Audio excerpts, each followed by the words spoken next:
Gente, bienvenidos, bienvenidas. Hoy me acompaña Ana Cristina Restrepo. Querida Ana Cristina, bienvenida a Charlas con Charlie. Charlie, muchas gracias. Por fin nos pudimos encontrar. Por fin. Un saludo muy especial a todas las personas que nos están acompañando en tu canal y me adelanto para que se metan a Vaki o a Patreon y apoyen este proyecto periodístico. Gracias, ya quedó hecha esta pequeña cuña a quienes nos apoyan, a quienes nos ven y si no nos pueden apoyar, compartan, comenten y suscríbanse.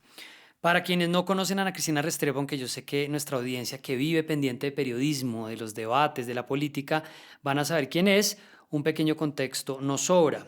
Ana Cristina es comunicadora social y periodista, especialista en periodismo urbano y magíster en estudios humanísticos. Hace parte ya hace unos 7 años de la mesa de Blue Radio y es columnista del Espectador y hace poco empezó a hacer una entrevista semanal en Cambio. Es también presidenta del Consejo Directivo de la Fundación para la Libertad de Prensa. Vamos a hablar también de algunos de los libros que has escrito y vamos a hablar, por supuesto, de periodismo, de feminismo, de política y vamos a hablar de Medellín. Quiero empezar por ahí, Ana Cristina. Estamos ya a pocos días de la elección local en todo el país, con varias carreras prácticamente definidas. Empecemos por una mirada general de cómo has sentido tú el debate político en la ciudad, que además en Bogotá solemos consumir de una manera aislada, Bogotá centrista, sin entender los contextos, sin entender las cosas que están pasando allá. Sí, hay algo muy particular y es cuando leí La Costa Nostra de Laura Ardila, yo decía, claro, es la misma, es una dinámica distinta que hablan de los char, pero es como toda la podredumbre que hay en las dinámicas políticas regionales y que de pronto son tan alejadas al centro y que muchas veces uno ve congresistas trinando sin tener el contexto, sin saber en realidad qué es lo que está pasando. Y en Medellín te puedo decir, Charlie, que yo creo que en mucho tiempo, sí puedo decir, no mucho tiempo, no, yo creo que desde que soy periodista, yo soy periodista hace 28 años, yo creo que nunca había visto una campaña tan sucia. No solamente por lo que pasa en los debates, que en los debates es verdaderamente vergonzoso la manera en que algunos de los candidatos se tratan, que está bien que se cuestionen, pues es que el debate es precisamente eso, no es que no, digamos, no discutan, sino que son los términos del debate, las mentiras que se dicen en el debate, los ataques personales, estos argumentos ad hominem, estas falacias que ya se están posesionando en el discurso de lo público y es que es un desastre, dañando la publicidad de los otros. Yo creo que hay un vuele de topes, se volaron todos los topes en publicidad, o sea, hay algunos candidatos que tienen forrada la ciudad en publicidad y obviamente no están declarando las cantidades que son en las plataformas de cuentas claras. Entonces yo veo muy contaminado el debate electoral. Ya esta semana, pues el candidato que es puntero en las encuestas, que es Federico Gutiérrez, dijo que no va a ir más a debates. Sí, se supondrá que no los necesita y que... Él en un video en realidad dijo que le parece que, pues, que los ánimos están muy caldeados y que la verdad la falta de respeto y la verdad es que sí está muy complicado los debates. No solamente hay demasiados, que me parece que están haciendo demasiados debates. Creo que deberían ser, me parecen muy convenientes los debates, pero que deberían ser más acotados en temas y acotados en candidatos, porque es que en Medellín hay una cantidad de candidatos, por lo menos que los hagan con los 5 que van punteando en las encuestas. O que tengan, pues, digamos, propuestas más claras, pero esto, pues, invitar a un montón de gente y hablar de lo divino y lo humano, pues, no funciona. Yo vi en redes sociales, estuve un par de veces en Medellín, pero un poco más temprano en la campaña, muchos pasacalles, muchas vallas de ataque y de propaganda negra, y en particular a Federico Gutiérrez le hicieron un video, un montaje, donde parecía como si estuviera teniendo algún tipo de insinuación con una influenciadora, que sorprendió a mucha gente que hemos sido muy críticos de Federico Gutiérrez de terminar apoyando y diciendo, oiga, no, tampoco. ¿Tú dirías que este ambiente es como el colofón o es de alguna forma lo que resulta de un proceso largo del gobierno de Daniel Quintero? Pues Daniel Quintero ya es exalcalde, está metido de lleno en la campaña y en los días finales con más ahínco. ¿Cómo llegó Medellín a ese nivel de tensión, de descalificación y en general como de evaluación de la discusión política? Sí, hay que entender un panorama previo a Daniel Quintero y empieza con Federico Gutiérrez. Con Federico Gutiérrez se posiciona una forma de hacer política, que es una política en la calle, digamos, un poco en términos populistas, que pues digamos hacer política en la calle está bien, porque en la calle es donde está la gente, pero una forma de aproximación muy populista a la gente. Pero hay algo particular y es que con Federico Gutiérrez se abre una puerta y es decir, alcalde de Medellín puede ser cualquiera. Usted no tiene que tener experiencia en lo público, ni tiene que ser un hombre que tenga el dominio de esto que está haciendo. Cualquiera lo puede hacer. Entonces, Federico Gutiérrez pasa por esa puerta. Él había sido concejal, pero en realidad llega así con un desconocimiento, por ejemplo, del campo de la cultura absoluto, del campo de los derechos humanos, el desconocimiento es bárbaro. Y entra por esa puerta y por esa misma puerta pasa Daniel Quintero. Daniel Quintero tomó, todos sabemos que Daniel Quintero pasó por el partido del tomate, por la ideología que sea. Él no es de izquierda, pues que esto es lo primero que hay que hacerlo, decirlo claramente. Daniel Quintero no es de izquierda, él es de lo que le toque. Pero él entra con un gol muy importante y es que en la campaña del sí, Humberto de la Calle lo manda a Antioquia, después del viceministerio TIC, lo manda a Antioquia para ser gerente del sí. Y ahí es donde él empieza como a hacer toda esa acumulación de votantes. Ahí es donde empieza a juntar como todo ese caudal electoral. Y empieza toda esa leyenda del muchacho del tricentenario y que después él hace pues esa entrevista con Yamid Amat que deja a todo el mundo llorando y bueno, etcétera. Entonces ahí es donde él empieza a crear esa leyenda de sí mismo. Y que, digamos que para ese propósito, pues también está muy bien Diana Osorio, su esposa, porque, digamos, se acomoda muy bien a toda esa leyenda de una pareja que ha salido de la nada, pues según ellos, y que ese tipo de personajes, pues gustan mucho, digamos, para formar discursos populistas dentro de la política. Cuando estaba Federico Gutiérrez de alcalde, pues veíamos y lo analicé en su momento en algún video, pues la constante forma como él usaba los videos, ¿no? Telemedellín en vivo, pues donde sale esta caricatura de él de estar saludando gente, ¿no? En los taxis, se bajaba en la calle y siempre tenía alguien detrás. Y esto, pues, de hecho, la Fundación para la Libertad de Prensa ha hablado mucho de los usos de publicidad oficial desbordados, pues en conexión con otras ciudades como Barranquilla. Pero ahí también había como una cosa constante que era este respaldo casi que como un case. Siempre tenías un mínimo ahí que ibas a tener en Medellín de un respaldo que iba a estar nunca por debajo del 50%. ¿Por qué se rompe esa manera de estar siempre detrás de un alcalde, más allá de que sean buenos o malos? Porque es que al final yo creo que hay buenos y malos. ¿Por qué se rompe en el caso de Quintero? Sí. Antes de Quintero, todos los alcaldes en Medellín, buenos o malos, siempre era buen alcalde. Es decir, todas las encuestas, desde que había mediciones, siempre le iba bien a todos los alcaldes. Esa era la constante. ¿Qué se rompe con Quintero? Quintero, desde el primer momento, pues él se posiciona como de un partido independiente, pero él había llegado, él llegó al poder, pues digamos con toda la maquinaria de Luis Pérez Gutiérrez, de una serie de manzanillos y de politiqueros, pues a los cuales él ya, pues obviamente se está pareciendo, pero, se está pareciendo, no, ya superó. Pero lo que hace Daniel Quintero es que él empieza a hacer lo que en un momento hizo Álvaro Uribe y fue jugar a la polarización. El que no está conmigo está contra mí. Entonces ya, digamos, después del plebiscito, él aprendió muy bien. Él fue el que mejor aprendió la lección de Juan Carlos Vélez. Como cuando Juan Carlos Vélez dice, los vamos a sacar a votar berracos. Él ya entendió la efectividad de que emberracar a la gente políticamente eso funciona. Sí. Entonces Daniel Quintero coge y replica esas lecciones que aprendió con el plebiscito, entendió y las lecciones son varias. Esa es la primera, digamos. La primera lección es votar berracos, enfurecer a la gente. Entonces él sabe que hay unas clases populares que tienen una serie de necesidades y que por ahí, metiendo rabia, eso sirve. Por otra parte, polarizar. Por otra parte, buscar un enemigo. Y el enemigo lo encontró ¿dónde? En los empresarios, ¿cierto? Entonces dijo, vamos a buscar este enemigo en los empresarios y encontró un momento perfecto que es la contingencia de Hidroituango. Y aquí hago un paréntesis, no quiere decir que Hidroituango no haya que hacerle preguntas. Creo que eso, digamos que lo único acertado que ha hecho, en lo que sí ha acertado Daniel Quintero es en hacerle preguntas serias a Hidroituango. Y el cuarto punto de ese aprendizaje de todo el plebiscito es la religión, el uso del voto religioso. Si uno mira recientemente, en el mes de agosto, durante plena Feria de las Flores, le prestaron a un pastor evangélico eso se llama Lakewood Church en Texas, al pastor que se llama Joel Austin, le prestaron el estadio para conciertos evangélicos. Después de estos conciertos evangélicos, este señor Daniel Quintero aprovechó para repartir computadores.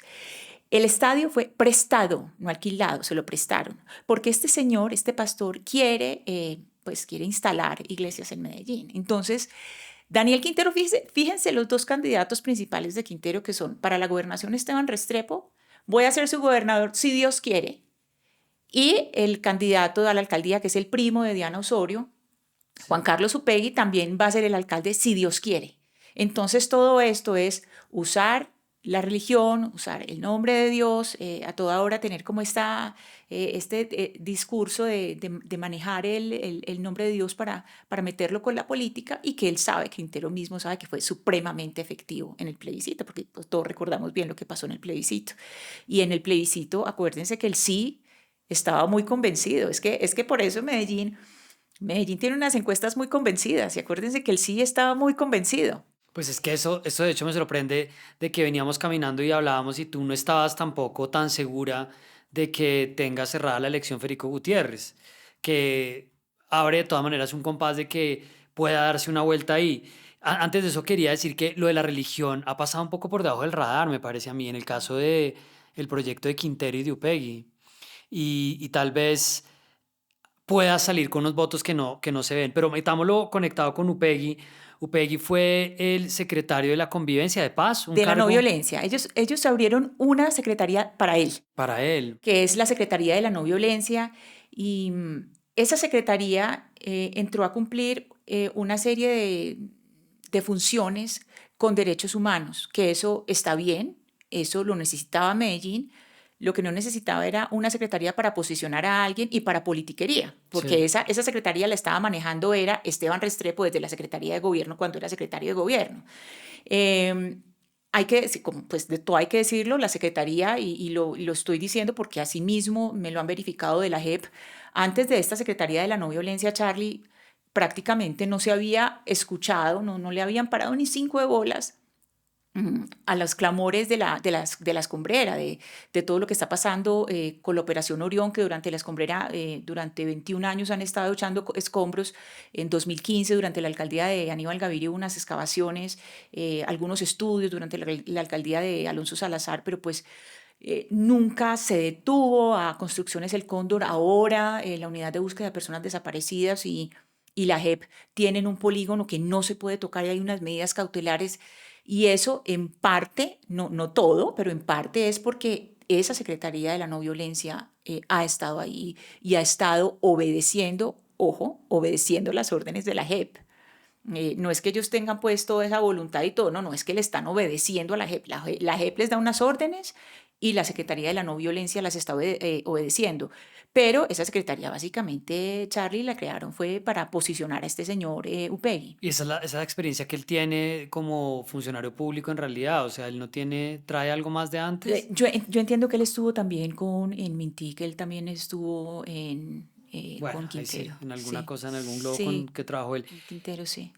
Es prácticamente un hecho que, pues, decimos que puede que cambie algo, pero la ciudad con la llegada de Federico Gutiérrez, si termina siendo elegido, regresa o reconfirma como un apoyo que siempre ha habido como a ciertos proyectos políticos de derecha o más conservadores que se reflejan con el uribismo, lo que sea que tenga que significar eso hoy en día, porque uno ya no sabe tampoco qué quiere decir, pero ¿dónde va a quedar como esa base independiente, más allá de Quintero? Porque evidentemente en Medellín hay una expresión política de izquierda, de personas que están haciendo preguntas por los desaparecidos y desaparecidas, por las víctimas del conflicto, de los falsos positivos. Eso va a quedar como con una frustración de tuvimos acá un alcalde que no representó eso, y ¿cómo crees que queda eso? Sí, a ver, el daño que ha hecho Daniel Quintero es en muchos flancos, o sea, no es solamente esta polarización de la que hemos estado hablando y de ese rompimiento del tejido social, de una forma de gobierno o una forma de gobernanza en que había una unión de lo público, la academia y el sector privado, que era como una alianza que había funcionado, y eso pues venía con mucha fuerza desde la consejería. presidencial en los 90, después de la época de Pablo Escobar, pues toda esa construcción que hizo Jorge Melguizo, María Emma Mejía, que fue, digamos, reforzaron el tejido social de una manera muy importante. Eso, pues, por una parte es una lástima porque se perdió, pero aquí también hay que decir que lo más triste es que como este señor Quintero echó el cuento de que era de izquierda y Petro se tragó el cuento, el presidente Gustavo Petro se tragó ese cuento, lo que hicieron fue darle una cachetada a la izquierda antioqueña. Y eso es algo que es, eh, pues, es francamente indignante, Charlie, porque es que la izquierda antioqueña es la izquierda más victimizada de este país. Lo que pasó con la UP, con la Unión Patriótica en Antioquia, es genocida, pues los borraron del mapa. El trato que se le ha dado a la izquierda en Antioquia es terrible. Y la verdadera izquierda, es decir, la izquierda progresista, las distintas manifestaciones de izquierda, pues quedaron completamente apagadas, apabulladas por un tipo pues, que no tiene una ideología y que se robó esas banderas.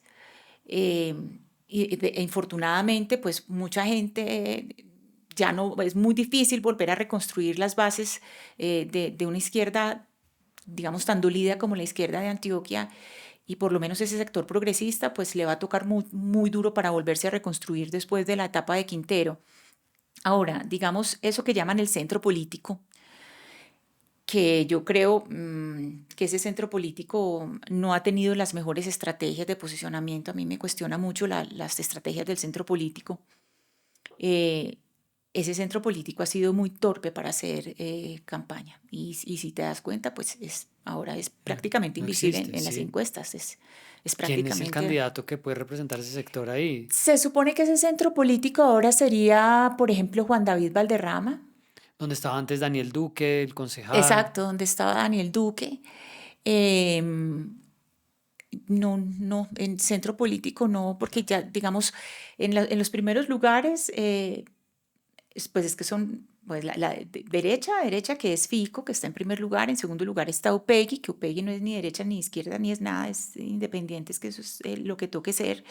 De tercero está Alberto Giordano Corredor, que también estuvo siempre con Quintero y que tiene serios cuestionamientos porque tiene una cantidad de burocracia en la Secretaría de Educación inclusive hay funcionarios de la Secretaría de Educación que han dicho en medios de comunicación, nos tienen secuestrados, este señor nos puso a recogerle firmas, este señor hay que ir a hacerle pues grupos o hacerle pues bulto Claro, en los en eventos, los sí. eventos, etcétera. Y además a él le está haciendo campaña Alexandra Gudelo, la secretaria de Educación, que está con pliego de cargos, pues entonces de fiscalía. Entonces hay que entender que, digamos, estos tres primeros lugares son vergonzosos y hay algunos candidatos del centro político pues, que están completamente invisibles, como te digo.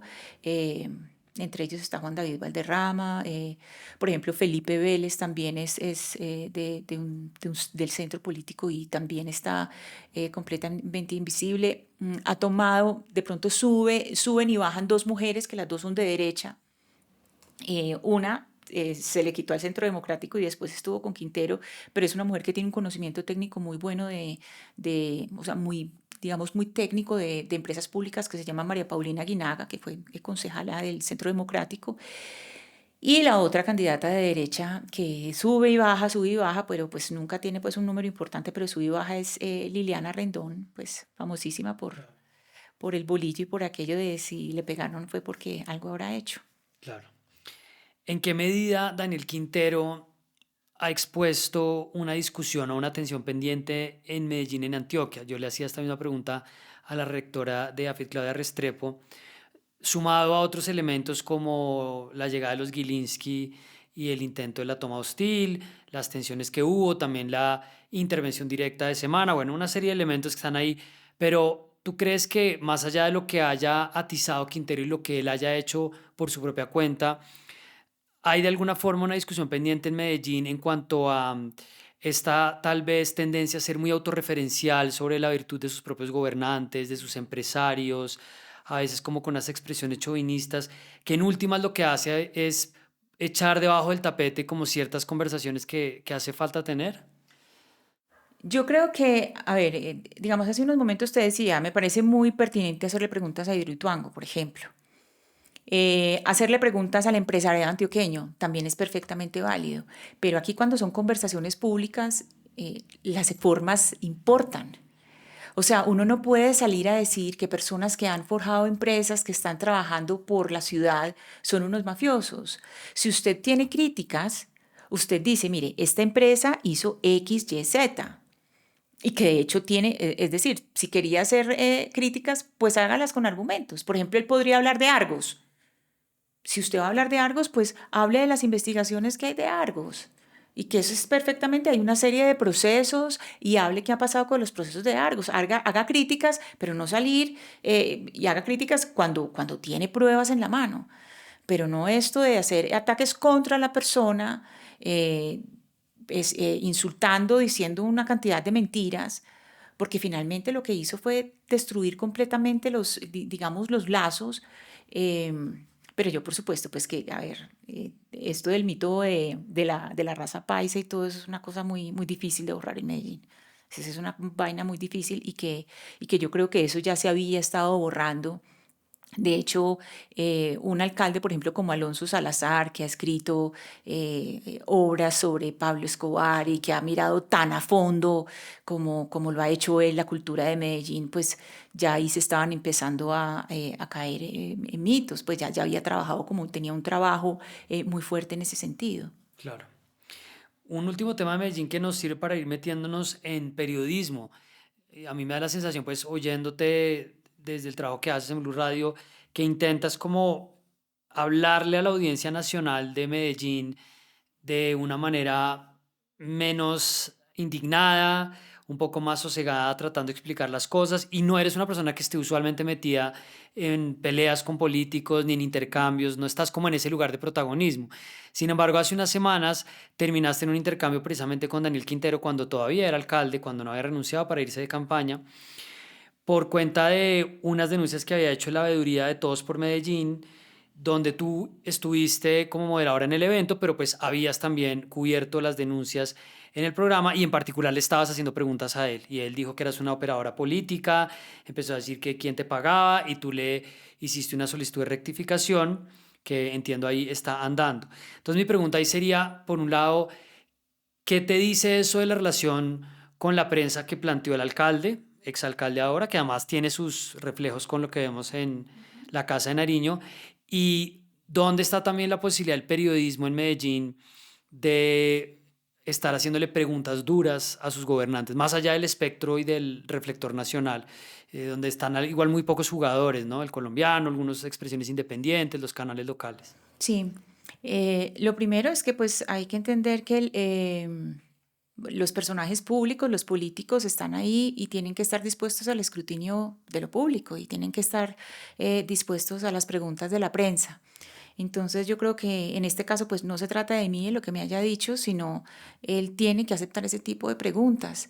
Lo que hizo la veeduría Todos por Medellín eh, fue una investigación que radicó en fiscalía sobre un sistema que ellos definieron como un sistema de cartelización desde 4 entidades públicas y aliados con privados. Ellos llevaban toda la papelería.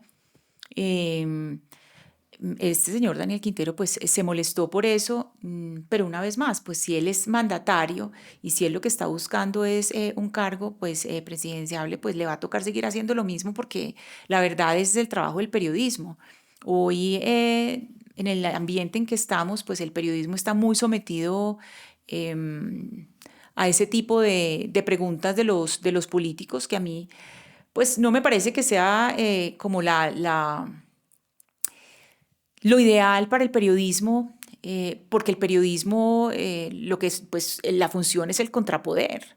Y el contrapoder lo que está funcionando es como una forma defensiva con argumentos personales y no desde y no desde pues, el debate de lo público, de los asuntos que son públicos. O sea, en este momento, vos y yo, Charlie, deberíamos estar hablando de los problemas de Medellín y no decir que el problema de Medellín es un señor que dejó a Medellín destruida, ¿cierto? Destruida, digamos, lo estoy diciendo porque Medellín, mi ciudad, es hermosa, eh, destruida espiritualmente.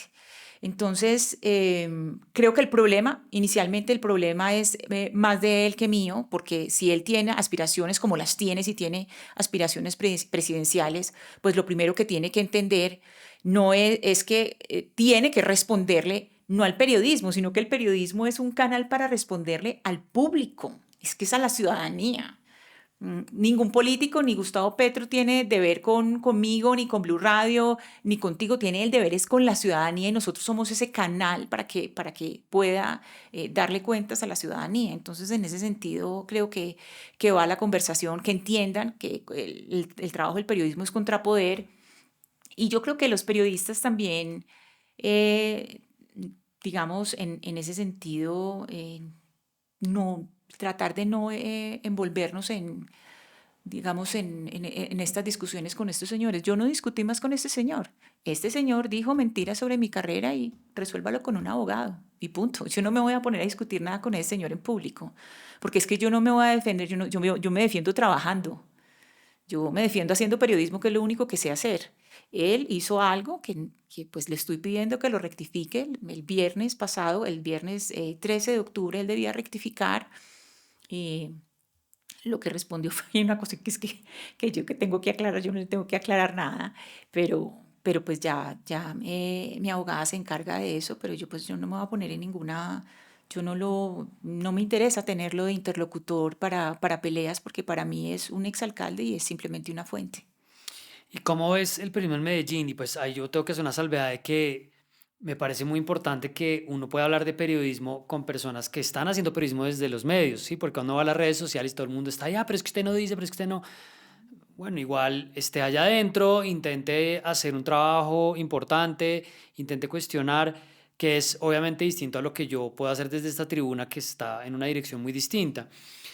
¿Cómo ves, en primer lugar, el periodismo en Medellín? Que a mí siempre me ha llamado la atención que son pocas las tribunas que hay, ¿no? En general, pero pues han salido, no sé, proyectos como Armadillo y bueno, el colombiano dio un giro con la nueva administración, no sé en qué dirección, si quisieras anotar algo de eso.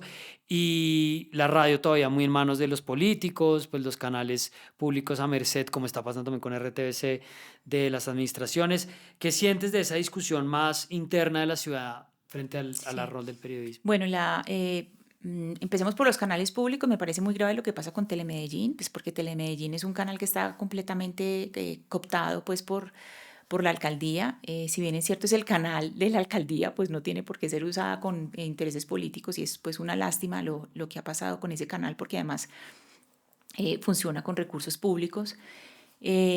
Yo encuentro muy difícil hacer periodismo en un ambiente tan polarizado.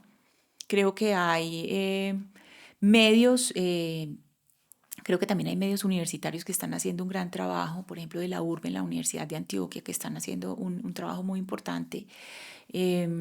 Claro, el Armadillo, pues es que tiene grandes periodistas que están haciendo un trabajo investigativo muy, eh, digamos, de cuestionamiento del poder muy relevante. Pero sí creo que en los grandes medios, sobre todo los medios de Bogotá, necesitan tener gente en Medellín. Necesitan que sea corresponsal en Medellín y entenderlo a partir de ese corresponsal, porque muchas veces tienen los corresponsales en Medellín para pensarlos desde Bogotá. Claro, que ese siempre ha sido un problema de las mesas de edición de Bogotá, Sí, sí que le dan es, instrucciones a la persona que está viendo las cosas allá. claro, entonces es una cosa de, perdóname, ¿quién es el que está viviendo en Medellín, tú o yo? ¿Quién es el que se sienta en la fila del mercado y está oyendo a todo el mundo hablar, el que camina por la calle y sabe de qué está conversando la gente, el que mira todos los días las conversaciones del día a día de las personas? Entonces, cubrir una ciudad no es solamente mirar los titulares, sino también es hacer reportería y estar con la gente y darse cuenta qué es lo que está pasando. Yo sí creo que el periodismo de Medellín Y esto no es algo nuevo, el periodismo de Medellín tiene un modelo que ha sido dominado, o sea, tiene un medio que ha sido dominante, que es el colombiano, que otros medios han entrado a competir y no han podido, ha sido muy difícil, porque además es una cosa de marca, ¿cierto? No es solamente pues de la calidad del producto, sino de marca, que ha cambiado muchísimo eh, y que pues es decir, si va a seguir con esas denuncias, pues ojalá siga en la misma tónica cuando, si Federico Gutiérrez o el próximo alcalde, pues que siga denunciando con el mismo ahínco. Sí, sí, sí, sí, ese es un punto interesante porque han estado muy encima de Quintero, por ejemplo, en cosas que yo observo también a partir de mi trabajo de el uso de bodegas, de influenciadores, que es una cosa que Federico Gutiérrez hizo en su alcaldía anterior y que unos cuantos años después se ha puesto todavía más grave. Conectemos eso, Ana Cristina, con el periodismo nacional y con el periodismo en general, porque hay varias cosas que me parecería interesante hablar contigo. Hay una idea constante que me pregunto y que trato como de saber dónde estoy parado frente a la voz, a la influencia y a la pregunta por la participación. ¿Por qué estoy aquí? ¿Por qué estoy hablando de este tema y en qué términos lo hago? ¿Qué sientes tú que estás todo el día, estás poniéndole las manos a los cables de tensión cotidianamente, si a la discusión en los en vivo, en las transmisiones, en las emisoras, en redes, sobre el estado de la conversación pública desde los periodistas y de la reacción de la audiencia? Bueno, yo te tengo que decir que a mí me parece que la primera, pues lo que me tiene más sorprendida dentro de todo es que los periodistas nos tenemos que bajar de esa luz, nos tenemos que correr a esa luz cenital y pensar que todo se trata de nosotros. Eso no se trata de nosotros. Entonces todo es, el periodista es el protagonista de esta discusión. El periodista es el que está en centro con el agarrón con tal, no. El periodista debe estar mirando y comunicando y haciendo la crítica, haciendo el control, pero no siendo el centro de la noticia. Las redes sociales, creo que, pues, antes que hablar de la réplica o esto que está pasando con la audiencia, con las redes sociales, me parece que en términos de difusión de noticias, lo de las redes sociales está volviendo una perversidad porque se convirtió en la fuente. No, las redes sociales son una fuente, pero no Sí. son la fuente. Hemos visto cuántas personas han matado últimamente, o sea, desde José Luis Perales, etcétera. Y a los 5 minutos aparece no me acuerdo cuál fue el escritor que mataron esta semana, y él diciendo, no, yo estoy aquí caminando con mi esposa, o sea, no ha pasado nada. Y que incluso hay cuentas que se crean precisamente para generar noticias falsas y todo. Creo que eso está volviendo el periodismo perezoso, un periodismo perezoso, y que uno se da cuenta que los medios, por esto del clickbait, está enloquecido. Em, y que no es solamente el periodismo, sino son las audiencias. Entonces, las audiencias hay un fenómeno en que no ha terminado de pasar algo. Ay, ustedes no van a decir nada, ay, no van a decir nada del bombardeo que, perdóname, el bombardeo pasó hace 5 minutos. Sí. Permíteme saber siquiera quién echó la bomba. Antes de decirte algo del bombardeo, permíteme. Entonces es todo como exigiendo unos resultados inmediatos a la que ya es una inmediatez casi intolerable del periodismo. Y yo creo que nos metimos en una inmediatez que es completamente antiperiodística, es pro chiva y pro rectificación, porque cada rato la chiva se devuelve en una rectificación o una aclaración que es, echamos una chiva que pues, no Sí, era tan es más por así. ahí, ¿no? No nos Exacto. rectificas y de pronto esto no era como habíamos dicho. Sí, es como, sí, como que medio lo aclaro o borran el trino cuando ya, después de que tuvieron no sé cuántos miles de retweets. Entonces yo creo que nos está faltando mucha responsabilidad con las redes sociales. Yo celebro las redes sociales pues porque es acceso democrático al conocimiento, pero creo que en los términos que se está dando, pues no sé si será pedagogía o que nosotros mismos dentro de los medios tengamos una manera más responsable de manejar las redes sociales. Eso también lo conecto para ver qué más le sumamos con la pregunta por la voz, que es algo de lo que tú has hablado revisando, pues reflexiones que has hecho sobre este tema. Hablabas en algún video que vi sobre cómo hace mucho tiempo un colega te decía que frente a esta pregunta de si hablar fuerte o no, pero es que tienes que hablar fuerte, tienes que contrapreguntar, tienes que ser como muy asertiva. Él decía, la voz la vas a ir encontrando en el camino a medida que escribas o a medida que hables, y la audiencia misma también te la va a reconocer, que me parece que es una idea interesante. Y si también en estos momentos donde tú dices, y estoy de acuerdo, como el periodista tiene que salir del reflector, las cosas no se pueden tratar de él o de ella, pero también hay como una demanda de que participe con esa voz que probablemente ni siquiera es la de él o de ella, sino como esa impostación para generar la indignación. Entonces no sé si por ese lado quieras como añadir algo más. Sí, bueno, digamos lo de la voz, cuando he hablado lo de la voz es algo pues como mucho más de forma. Antes de empezar este programa te decía que en el examen de salud ocupacional la fonoaudióloga me dijo, ¿y usted con esa vocecita trabaja en radio? Y Por yo, ahí empezó pues, el problema, sí, tenías que más duro, por favor. sí, sí, sí, entonces siempre era más duro, Ana, más duro, Ana.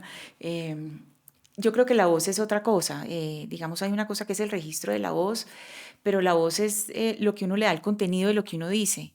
Y eso ya es algo completamente distinto. También está la voz que uno pone en las columnas o la voz que está en las entrevistas. Ese juego porque me parece que es un juego, es una apuesta a la indignación, me parece una apuesta bastante peligrosa porque y no por jugarle a las emociones, porque creo que las emociones son perfectamente aceptables en la política. Ese juego del el raciocinio y la emoción me parece muy interesante y no me parece que sea descartable para nada. Pero cuando estamos en ese ciclo de indignación, indignación, cuando ocurre algo que realmente es indignante, uno ya queda como en una forma de parálisis.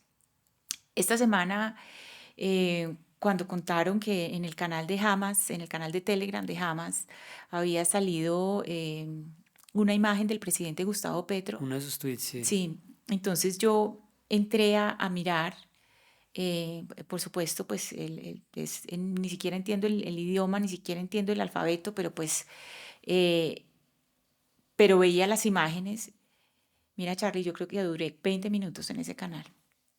El nivel de violencia de lo que muestra el canal de Hamas en Telegram es una cosa absolutamente asquerosa. Yo decía, ya llegamos a un punto de jugarle a la indignación y de jugarle a la rabia. Había una imagen de un bebé destrozado, pero un bebé que todavía tenía cordón umbilical, No, qué locura. que es una cosa Sí, que esa cosa ya, ya gore, es como sí, es una una, violencia sí, gratuita. yo dije, esto es completamente inaceptable, es una cosa que no. Entonces, eso de jugarle a la indignación y que el periodismo le esté jugando a eso me parece supremamente delicado. Por supuesto que hay asuntos que son indignantes, hay asuntos que son, pues te pongo cualquier ejemplo de los macrocasos de la JEP. El macrocaso número 11 que acaban de hablar es absolutamente doloroso. Eso por supuesto que es indignante, pero es indignante en sí mismo.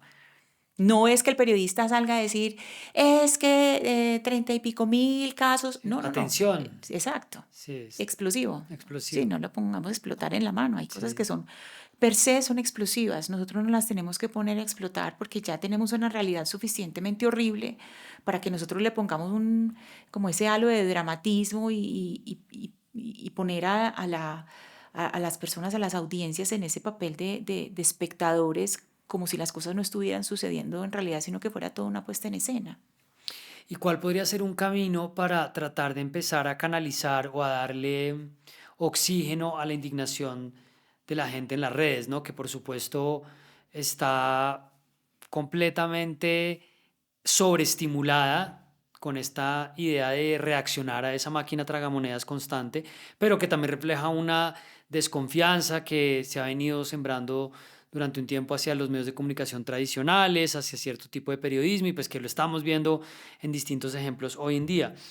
Y esto lo hablaba también con varios invitados, y en particular ahora que estás en este rol de presidenta del Consejo Directivo de la Fundación para la Libertad de Prensa. Yo entiendo que ese es un rol pues que es de alguna manera simbólico, de darle como una representación de cómo los periodistas están apoyando el trabajo de esta organización, y no es en el día a día, pues que tú no estás en eso, pero que también me genera la pregunta de cómo logramos que desde la sociedad civil se empiece a hablar de estos temas y que la gente también pueda comprender que hay una organización que tiene que estar pendiente de si amenazan periodistas, de si un presidente se dedica a echarles todo el tiempo mensajes intimidatorios o estigmatizantes o a alimentar la llama de esa indignación. ¿Qué camino ves tú ahí? Porque además yo también siento que es un poco generacional, ¿no? De lo que yo veo de hace 30 años cuando empecé como a ver temas de periodismo que me interesaban como un pelado a lo que está pasando hoy.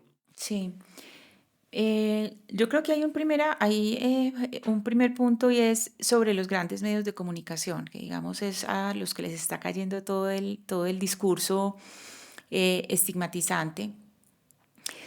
Eh, Ahí hay como varios matices. Pues por una parte, hay que entender que, por supuesto, el presidente Gustavo Petro tiene derecho a que se diga la verdad sobre él, como cualquier otro ciudadano. Y que si se dice una mentira sobre él, pues que rectifiquen. Pero la postura social y política de él, el poder de su cargo, le obliga a tener una actitud distinta frente a la prensa. No es lo mismo que Carlos Cortés o que Ana Cristina Restrepo diga es que el periódico X es una porquería a que lo diga Gustavo Petro, porque él tiene todo un sistema de poder que es el Estado detrás de él. Entonces, en ese sentido tiene una responsabilidad superior y lo que él habla tiene unos efectos superiores a los que puede tener cualquier otra voz. ¿Por qué? Porque es un presidente, porque tiene un mandato popular, porque tiene todo el poder del Estado detrás y por lo tanto debe tener un nivel de responsabilidad superior. Ahora, los medios no tienen responsabilidad, por supuesto, y por supuesto que tienen una responsabilidad. Mientras más grande la audiencia, más grande su responsabilidad. Y me parece perfectamente válido que las audiencias le hagan preguntas a los medios. Y en ese sentido creo que los medios, tanto los medios de comunicación, los grandes medios como los pequeños medios, creo que en Colombia se hace un gran periodismo. Hay periodismo muy bueno, como también hay un periodismo que es basura. Y se está haciendo una basura de periodismo. Entonces, las audiencias, en vez de estar criticando, insultando en redes, haciendo todo esto, pues busquen buenos consumos. Es decir, aquí tiene que haber también una pedagogía en que haya, claro, una autorregulación de los medios por una parte, pero también que las audiencias aprendan a buscar. Es decir, que las audiencias también haya una pedagogía en que ellos mismos busquen de dónde informarse. Sí. Hay medios que yo ya no volteo a mirar y que antes me parecían medios serios y que ya yo digo, esto es una porquería. O sea, pasaron digamos, una barrera de no solamente de publicar noticias estúpidas, porque es que están publicando unas estupideces que me perdonas, pues unas cosas que no tienen el más mínimo interés público, sino que están publicando sin verificar. Entonces, por una parte es no engancharse en esta cosa de insultar al medio, no, simplemente deje de darle visibilidad, porque cuando usted le da visibilidad le está dando clics, le está dando lo que ellos buscan y que muchas veces eso funciona, decir las mentiras o algo para que... y creo que con la Flip, que ese es un tema, pues aparte en la pregunta que me haces, que es muy amplia, la Fundación para la Libertad de Prensa tiene una misión y su misión es defender la libertad de prensa en un país donde el periodismo ha sido altamente victimizado, sobre todo en los territorios. Yo creo, y lo digo genuinamente, creo que en las ciudades por más expuestos que estemos digamos, a las furias del poder, nunca estamos tan expuestos como los periodistas en el territorio en Cauca, en Bajo Cauca, en Urabá. Allá, de verdad, ahí es donde el periodismo de verdad, si al presidente le preocupa tanto el periodismo, preocúpese por el periodismo que se está haciendo allá, donde están completamente cercados por grupos criminales, cooptados por políticos, completamente sin apoyo porque dependen de políticos. Ese es el periodismo que en este momento deberíamos estarle poniendo el ojo porque está completamente rodeado. La FLIP defiende la libertad de prensa. La libertad de prensa exige responsabilidad de los medios, exige mecanismos de verificación y de contraste. Hay asuntos que no son negociables en el periodismo y yo creo que sí, que la FLIP tiene un primer mandato y una primera misión que es proteger la libertad de expresión, pero por otro lado, y en ese sentido, pues es una discusión que estamos teniendo al interior y que de la FLIP y que próximamente pues vamos a tener una reunión de todos, es mirar Si tal vez pudiéramos hacer como unas, o conversar algunas iniciativas para ver cómo llamamos un poco, o tenemos iniciativas de autocontrol, eh, digamos, un poco de automoderación, porque esto sobre todo creo que en las redes sociales está yendo un poquito o bastante de madre por esto de obtener tráfico. El tráfico es, yo creo que Sí, es lo que más ha complicado, los sí. incentivos están muy mal alineados. Para cerrar el tema de periodismo, tú estás haciendo ahora radio, haces entrevista, columna. ¿Qué formato te gusta más? ¿Cómo te sientes? Y también en cuanto a frecuencia, ¿no? Como que es una pregunta que yo sé que los periodistas se hacen mucho de, bueno, ¿dónde te sientes más cómoda y de pronto hacia dónde quieres ir? Como no, yo de pronto no quisiera estar tanto en el día a día o me gusta o prefiero estar en el formato escrito. ¿Cómo te sientes ahora? Que yo sé que eso cambia mucho a lo largo de la carrera, obviamente. Sí, bueno, hay que decir una cosa, yo toda la vida fui como portero, o sea, yo toda la vida en la universidad con mi audífono oyendo radio, o sea, yo toda la vida soy Llegas. portero de edificio, Sí, sí, sí, eso sí. sí. Es Eh, muy de periodista de reportero. Sí, sí, eso sí, toda la vida pegada de mis audífonos. Em, a mí me parece fascinante la radio. Tengo que decir que en Blue Radio he aprendido mucho del formato de radio, ¿cierto? Del formato de radio, pero lo mío es escribir. O sea, yo estoy en un trabajo que estoy disfrutando mucho, que estoy aprendiendo mucho, pero lo mío es escribir. Yo amo escribir. Em, mm, Cada vez me parece más difícil escribir, cada vez me demoro más, o sea, es horrible. Pero sí, yo creo que es escritura, escritura de periodismo y escritura de periodismo con base en reportería, porque inclusive pues llevo muchos años haciendo columnas, pero yo no consigo ni siquiera una columna sin reportería. Entonces yo creo que esa es como la base, escritura basada en reportería. Bueno, conectémoslo con libros y hablamos también un poco de feminismo para este tercer bloque. Tú has trabajado en varios libros, acá tengo un par, Página en Blanco, que fue un libro de entrevistas en 2012, El hereje sobre Carlos Gaviria, que además lo tengo acá en 2020, donde cuentas la vida de Carlos Gaviria desde la voz de sus familiares, de colegas y allegados, y tiene también una parte del rol que cumplió como magistrado que adelantó Santiago Pardo. Publicaste también uno de columnas tuyas que lo dedicas a más a las mujeres de tu vida, que es Autorretrato, una alegoría al periodismo, de Sílaba Editores, y estás trabajando en otro libro sobre las mujeres buscadoras de las personas desaparecidas en el conflicto armado. Lo ibas a publicar con Editorial Planeta. En un gesto de solidaridad te sumaste a la decisión de irte cuando le canceló el Editorial Planeta el libro a Laura Ardila. Entonces quiero empezar primero por el feminismo, que es un tema además al que yo me acerco con cuidado, como intentando entender cosas, sabiendo que todo está ahí bastante tenso. Bueno, no, mentira, no siempre me he acercado con tanto cuidado. ¿Cómo sientes tú el feminismo en este momento? También, cómo lo ejerces tú o cómo lo vives tú? Que es finalmente una pregunta que se refleja mucho en tu trabajo, pero que también pues invade toda la vida de uno y pues por supuesto de lo que tú has hablado muchas veces. Sí, pues lo primero es que el feminismo es en plural, son feminismos, son feminismos muy distintos. Em, digamos, también hay corrientes del feminismo que infortunadamente han sido cooptadas por una parte del patriarcado, creo yo, porque lo que están haciendo es proteger, digamos, derechos eh, históricos que han tenido los hombres y se disfrazan en el discurso de feminismo para seguirlos protegiendo y me parece lamentable. Pero perdóname que me meta ahí, ¿cómo me lo puedes explicar mejor a cómo ese tipo de activismo en qué se enfoca o como en un ejemplo para tratar? Te doy un ejemplo. La explotación sexual de personas. Hay tres líneas en el mundo, tres líneas de trabajo. Una es el prohibicionismo, otra es el regulacionismo y otra es el abolicionismo. El prohibicionismo, por supuesto, pues que ni pensamos en eso, porque el prohibicionismo persigue a las mujeres. O sea, algo que persigue a las mujeres que son explotadas sexualmente, pues obviamente está mal. Porque si son mujeres explotadas, pues ¿cómo las vamos a perseguir? O sea, las vamos a victimizar doblemente. Sí. Pues no. La otra es el regulacionismo, que esta semana el Partido Comunes, eh, 15 días después de abrir el caso 11 de violencia sexual, las FARC que es uno que fue uno de los Perpetradores, sí. perpetradores, viene a decir que regulen el trabajo sexual. Me parece pues que tienen ahí como cierto problema grave en hacerlo, no solamente en el tiempo, sino que pues me parece, eso sí me parece indignante, que vengan a decir que regulen el trabajo sexual cuando ellos están en un macrocaso de explotación sexual y de violencia sexual. Y hay otra corriente que es el abolicionismo. ¿Qué es el abolicionismo? El abolicionismo es el modelo que tiene, por ejemplo, Francia.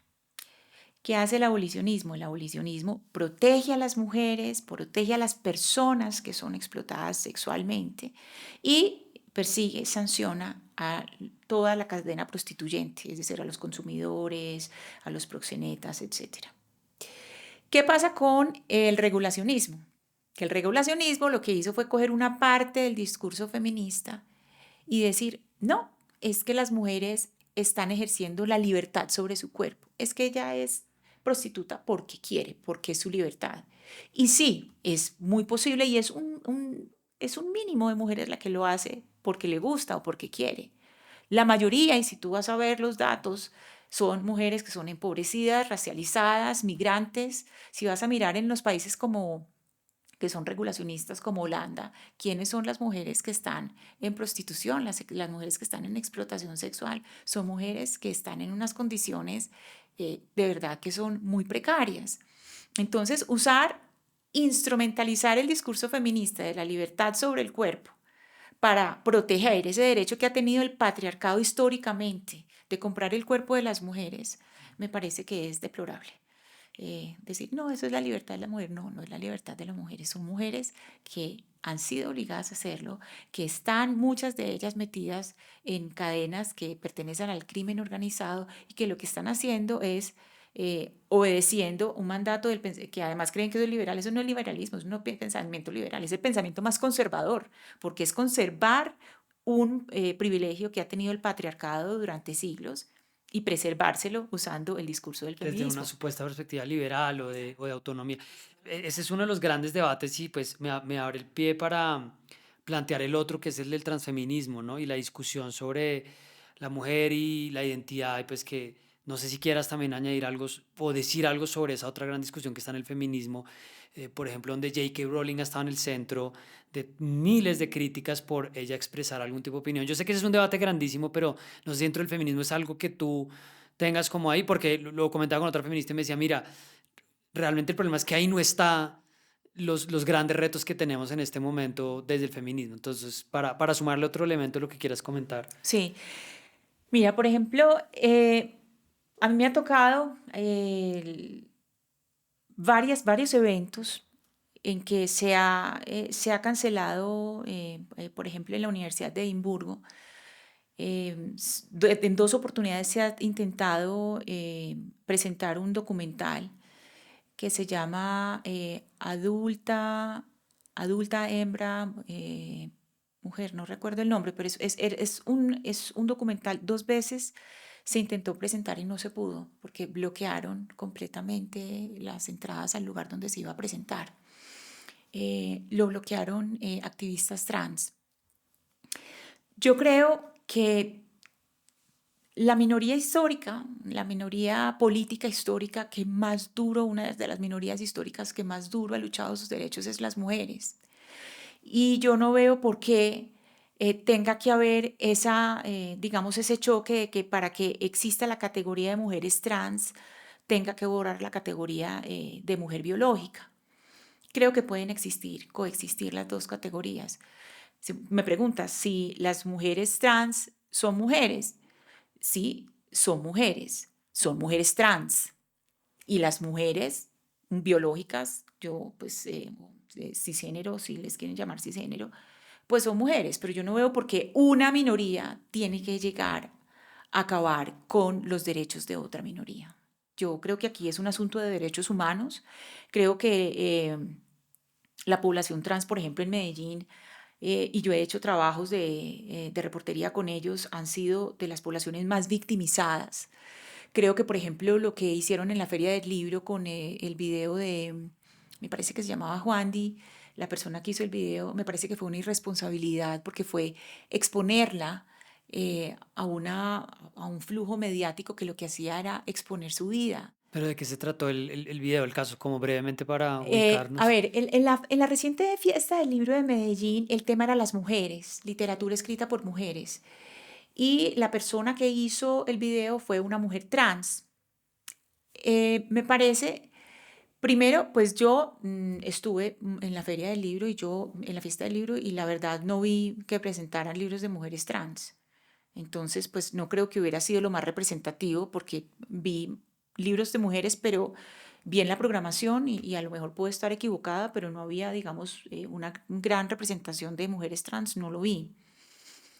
Pero me parece irresponsable en el sentido de que eso fue una ola mediática, todo el mundo hablando y lo expusieron a esta persona trans, pues digamos, innecesariamente. Me parece que era un nivel de exposición innecesario para una discusión pues, que no tenía que ver, pues porque es lo que yo te digo, ni siquiera en la programación había un gran número de libros de mujeres trans.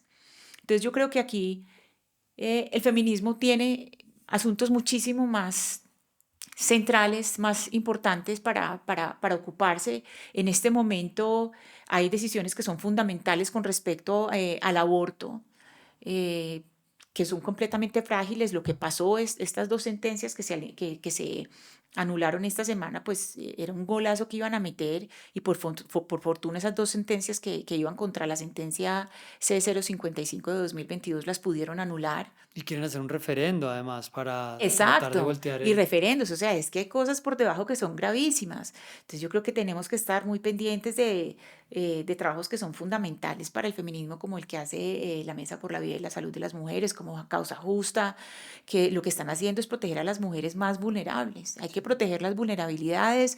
Entiendo en este contexto que las niñas y jóvenes y adolescentes son muy vulnerables, que las niñas indígenas dentro de toda esta vulnerabilidad tienen un nivel más alto de vulnerabilidad que el resto y lo comprobamos en esas sentencias pues que se escudaban en la autonomía de las comunidades indígenas.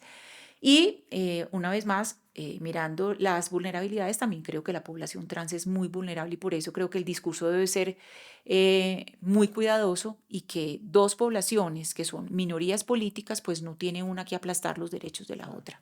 Y para seguir por la idea de los feminismos en plural, tu trabajo tiene otra aproximación o es una manifestación, no en estos debates más políticos identitarios, pero que al final son muy feministas, sobre el rol de las mujeres en el conflicto armado, también como víctimas. Cuéntanos un poco sobre este proyecto en el que estás trabajando, el último del libro. Sí, ahí dentro del conflicto armado,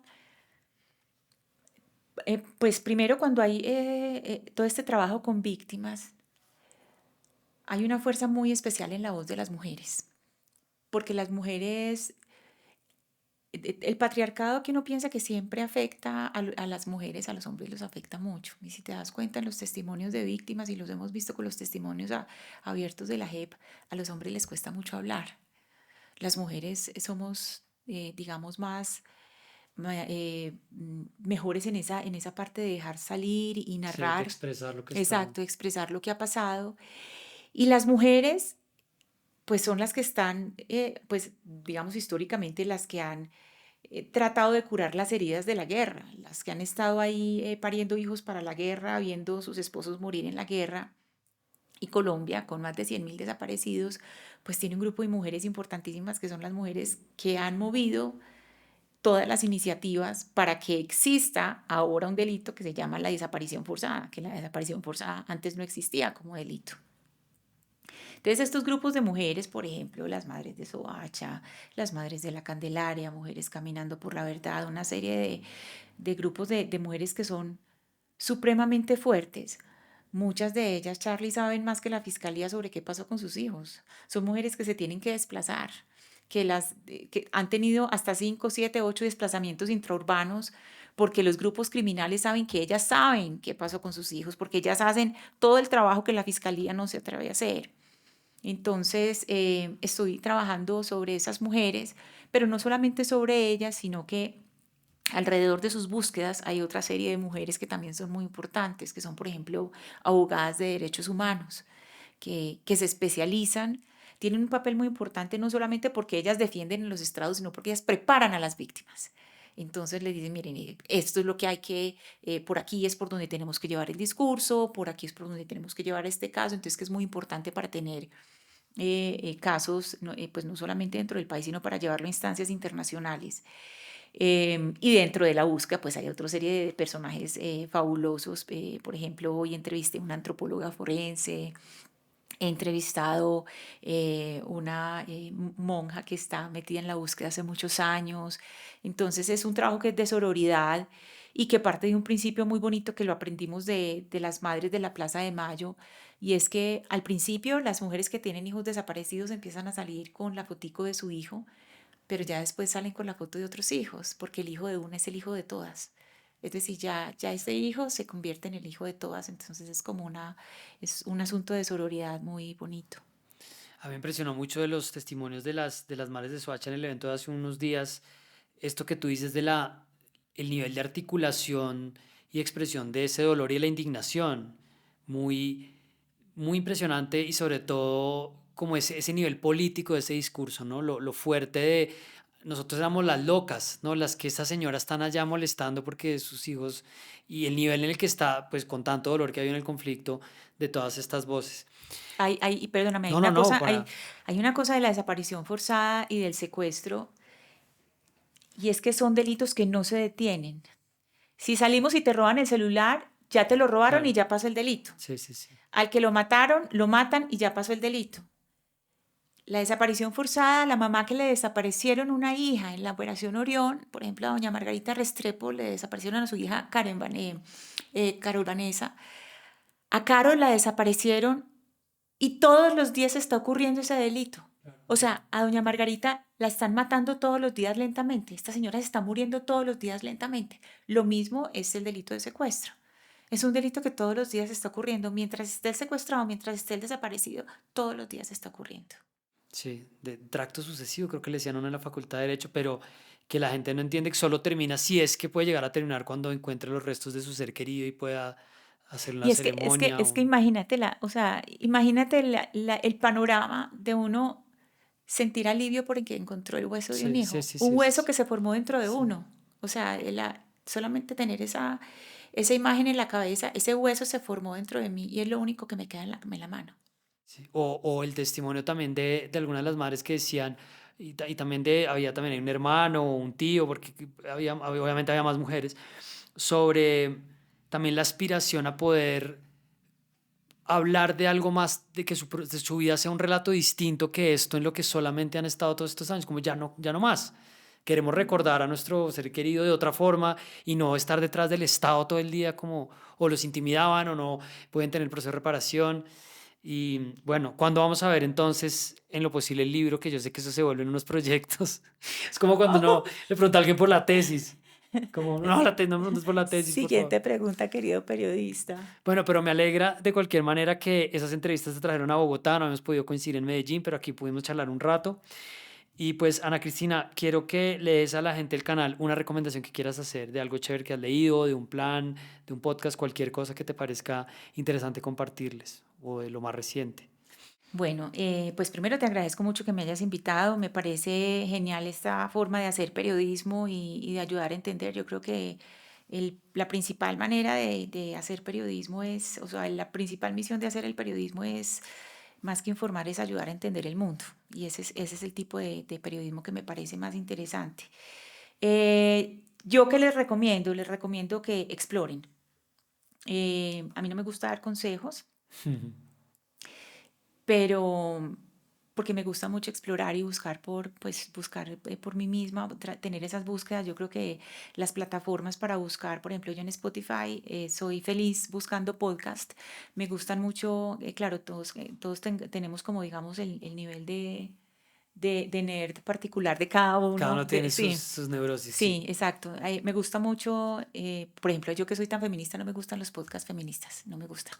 Pero me gustan mucho los podcasts de filosofía, por ejemplo, me encantan. Chévere. Entonces, que exploren a mí el podcast me parece el mejor invento de la vida. que uno se pueda quedar en una conversación, devolverse y volverla a coger, o volverla a Coger un oír. pedazo, volverlo a oír, sí. Sí, exacto. Eso me gusta muchísimo. Em, y que me he visto que me parezca realmente fascinante o que me he leído, bueno, pues a ver, recientemente me leí el libro de Ricardo Silva Romero, el libro del duelo, que es pues la historia de don Raúl Carvajal, que De es Honor una cosa, Carvajal, sí, que es, tenía la camionetica en el centro sí, siempre buscando a exacto, su en hijo. en la séptima con la Jiménez. Es un homenaje muy bello, es un homenaje hermosísimo. Em, y como no doy consejos, pues voy a terminar contradiciéndome y sí les voy a decir un consejo y es que traten de desconectarse un poquito de las noticias y oigan más música, Sí, sí, sí, sí. que alimenten un Así vaya poquito. en contra de tu propio interés de que sintonicen. Exacto, oigan un poquito más de música, canten un poquito más, no sé, váyanse para el mar, tírense en el mar, Sí, descansen sí, un sí. poquito, los que viven al lado del mar, los los envidio demasiado, los que viven al lado del mar, invítenme. Yo no tengo el mar cerquita, pero cada tanto me escapo para el verde. Y es una cosa que digo constantemente acá, cuiden la dieta informativa, porque es como lo que uno come, ¿no? Y si uno se está metiendo cualquier cosa al estómago, pues le va a ir mal, como si se lo mete en la cabeza o en cualquier parte. Necesitamos como un échele cabeza, pero de información, Sí, ¿sí? sí, Ana sí, sí. Cristina, gracias a ti porque además compartes mucho el contenido mío en redes con muchísima generosidad. Sigan a Ana Cristina en @AnaCrisRestrepo y bueno, que podamos volver a conversar más adelante. Claro que sí, muchísimas gracias y gracias a todas las personas que nos acompañaron aquí hasta el final y hasta la próxima. Gente, nos vemos pronto. Ya saben, pueden ingresar a baki.co/charlas con Charlie a apoyarnos. Si no, suscríbanse, compartan, comenten. Volvemos pronto. Chao.